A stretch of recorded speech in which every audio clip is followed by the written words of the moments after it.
Yesterday, while discussing Arnab's video, I mentioned that Republic World published fake news. Indian Air Force Chief of Staff Amar Preet Singh announced that 5 Pakistani fighter jets were shot down in the Sindoor operation. Most people are surprised at how shameless India can be. Months have passed since the incident. If India had achieved such a major victory, given the Indian character, would they only announce it now? Why did they not announce it before the nation celebrated for 10 days? This is easy to understand. U.S. President Trump stated that a nuclear-armed country had 5 fighter jets shot down. He did not specify whether it was India or Pakistan, since Pakistan also possesses nuclear weapons. Therefore, the Indian military had to issue a statement confirming that Pakistan, not India, lost 5 fighter jets. Modi and BJP media can spread fake news to deceive domestic audiences, but Indians can access U.S. social media platforms. They may not trust other countries' news media, but they believe the U.S. president's words. If India did not issue a false battle report, Modi's domestic lie bubble would burst, and the BJP regime would face defeat in elections.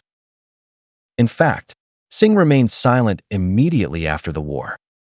Pakistan released a battle report stating that India lost 5 fighter jets and 1 drone, including 3 Rafale jets, 1 Su-30, and 1 MiG-29. If his subordinates had truly won, he should have denied it immediately. Later, in an interview, he admitted that India had lost fighter jets but refused to disclose the number. Now, under Modi's pressure, he had to lie, claiming the Indian Air Force shot down 5 Pakistani jets. However, this is easy to verify. The Pakistani military suggested both sides disclose their entire aircraft inventory. Pakistan can show all its F-16 and J-10 jets, not one missing. India has only 36 Rafale jets. Whether 3 are missing can be easily verified with a few-minute video.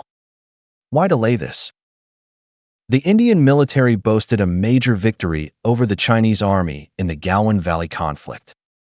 BJP media celebrated wildly, and Bollywood even produced a movie to promote the bravery of Indian soldiers. However, the truth is that China released numerous photos and videos showing Indian soldiers as submissive as sheep. Honestly, Chinese police dogs are less obedient. They raised their hands, knelt humbly on the ground, and followed the Chinese army's instructions. Yet, the Indian military needs funding.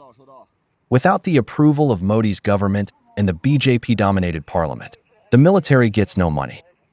So, they must cooperate with Modi's lies. Otherwise, without funding, how can officers embezzle? India's Rafale jets, purchased at over $200 million each, 3 times the cost of an F-35, were shot down by J-10 jets without even detecting the enemy's position. In fact, Pakistan provided a detailed battle report on the air combat's location, time, aircraft types, and process. Military analysis media worldwide generally accepted Pakistan's report. Rafale jets may have strengths and weaknesses compared to J-10 jets, but India's outdated Air Force system, mixing aircraft, radars, and missiles from different countries without a data link, led to a one-sided crushing by Pakistan. The consequences of India's years of boasting without improving strength were fully exposed. In reality, the Indian military started the war, claiming to avenge Indians killed in the Kashmir attack. If the Indian military had won, they should have demanded Pakistan hand over militants. Otherwise, why call a ceasefire? Since the Sindoor operation failed to make Pakistan yield, captured no militants, lost numerous jets, and was mocked by international media, should Modi not be held responsible? But Modi cannot afford to lose. Since taking office, India has made no significant progress. Manufacturing has stagnated, accounting for about 15% of GDP. The GDP calculation was revised multiple times, including cow and sheep dung, heavily inflated to surpass Japan. But faking data is like a man taking Viagra. It excites temporarily but cannot last. Once the effect wears off, the country's aftereffects are terrifying: emptiness, weakness, exhaustion. This lie empire, propped up by Modi and Gaudiya media, is increasingly hard to maintain as international tensions rise. Over the past 11 years, Modi has constantly smeared and provoked China, leading to China's technological blockade on India. Exports of rare earths, machinery, chemical materials, high-tech parts, and equipment are restricted, putting India's industry at risk of collapse. The Americans, on whom Modi pinned high hopes, offered no support.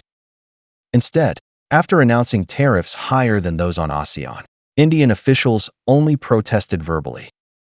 They were then threatened with an additional 25% tariff, raising it to 50%, leaving India no way out. Modi's biggest mistake was acting tough with the Americans. He took the wrong path. China will not forgive him.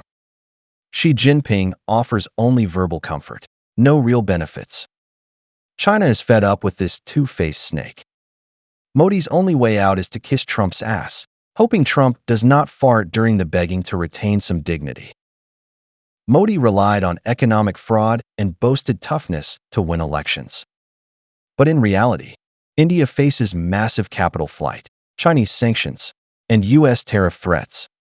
In conflicts, whether with China or Pakistan, India suffered crushing defeats. Once his lies are exposed, he and the BJP will lose elections disastrously. Having persecuted too many political opponents, the US and Canada also want to hold him accountable. He has almost no place in the world. So, he must maintain lies, bribing the military with benefits and tolerating their corruption to boast fake victories. Perhaps he, the military clowns, and tycoons like Adani and Ambani can still live extravagantly. He can wear a skirt and keep boasting at international forums. But India will pay a heavy price. This is the Indian people's choice, not others' fault. They would rather live in the world's dirtiest shithole, enduring 40-degree heat without air conditioning, and vote for Modi and the BJP, hoping to become a developed nation by 2030 or 2047.